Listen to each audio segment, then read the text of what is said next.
আমাদের স্বপ্নের bridge Dhubri to Phulbari bridge, যে ব্রিজটির কাজ এইরকম করে করা হইতেছে। আর এই ব্রিজটি 19 কিলোমিটার লং একটি ব্রিজ নির্মাণ করা হইতেছে। যাই হোক, আপনাদেরকে এই ভিডিওর মাঝে সরাসরি দেখাবো কোন পর্যন্ত আর কি কমপ্লিট করে ব্রিজটি বানায় আনছে, সেই সম্পর্কে আপনারা জানতে পারবেন এবং দেখতে পারবেন সরাসরি। আর এখানে দেখেন অনেকগুলো লেবার মিস্ত্রি আর এখানে কাজ করতেছে এই ব্রিজের। পিছনের পোস্টই হলো 17 নম্বর পোস্ট। আর এই 17 নম্বর পোস্ট পর্যন্ত কিন্তু ফাইনালি ব্রিজের কাজ করে কমপ্লিট করে আসছে।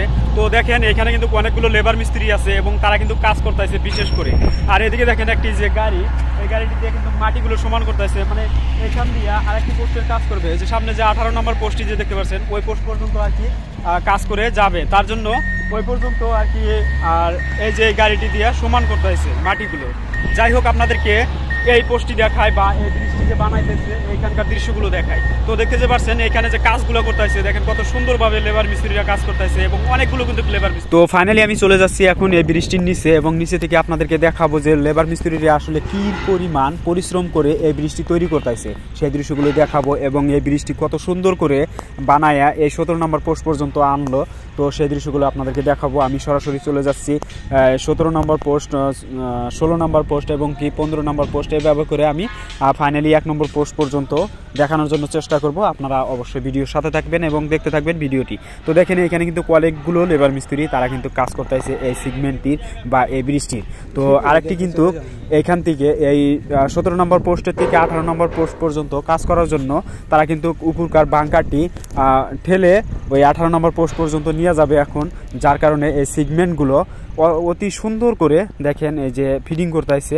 এই সিগমেন্টগুলো ফিটিং করা কমপ্লিট হলেই কিন্তু তারা আবার দেখেন এই যে 17 নম্বর পোস্টের থেকে 18 নম্বর পোস্ট পর্যন্ত আর কি আবার নতুন করে কাজ করা স্টার্ট করবে। আর দেখেন কত সুন্দর ভিউ দেখাইতেছি আপনাদেরকে, দেখেন কত সুন্দর করে ব্রিজটি তৈরি করতেছে। আর ওর উপরে দেখেন এই যে ব্রিজটির উপরে কিন্তু লেবার মিস্ত্রিরা হাঁটা চলা করতেছে, মানে এইখানে কাজ করতেছে। এদিকে আপনাদেরকে দেখাবো এই পাশে বাম পাশের সাইডটি বা আদাবাড়ির সাইডটি, যেখান থেকে আর কি ব্রিজটি নির্মাণ করে আসছে প্রথমে। তো সেই দৃশ্যগুলো দেখাবো। প্রথমে আপনারা এইখান থেকে দেখেন কত সুন্দর ভিউ দেখা যাচ্ছে। আপনারা যদি অবশ্যই নিজে আইসা যদি দেখেন, এইখানে যদি সরাসরি দাঁড়ায়া থাকে যদি দেখেন আরও ভালো লাগবে। মানে এইখানকার ভিউগুলো আপনারা অনেক এনজয় করে দেখতে পারবেন বা অনেক এনজয় করতে পারবেন এইখানে আইলে। তো দেখেন কত সুন্দর দেখা যাচ্ছে এই ব্রিজটি। তো দেখেন এই যে ওদিক থেকে আসছে, ওদিকে হলো আদাবাড়ির সাইড বা 1 নম্বর পোস্টের থেকে আসছে বৃষ্টি। তো সামনের দিকে আমি এখন চলে যাব এবং আপনাদেরকে এই ভিউগুলো দেখাবো। এখন যে সময়, এই সময় কিন্তু প্রচুর পরিমাণ নদীতে পানি বাড়তাইছে, যার কারণে কিন্তু এইখান দিয়ে বেশি পরিমাণ কাজ করতে পারতাইছে না। বাট নদীর যেগুলো পোস্ট, তো সেইগুলো পোস্টের কিন্তু এখন বর্তমান জোরদার কাজ করতেছে। মানে ওইখানকার পোস্টগুলার কিছু পরিমাণ কাজ বাকি আছে, তো সেই পোস্টগুলার বহুত এখন কিন্তু কাজ করে এগিয়ে যাচ্ছে। তো ওয়াও লেভেলের এই ব্রিজটি কয়েকদিনের ভিতরে আর কি কমপ্লিট হবে, মানে 2-4-5 বছরের ভিতরে আর কি এই ব্রিজটির কাজ একদমই কমপ্লিট করবে। তার জন্য যত চেষ্টা করতেছে লেবার মিস্ত্রিরা এবং কন্ট্রাক্টরে এবং ব্রিজের সবাই কিন্তু চেষ্টা করতেছে ব্রিজটি আর যত তাড়াতাড়ি আর কি কমপ্লিট হয়।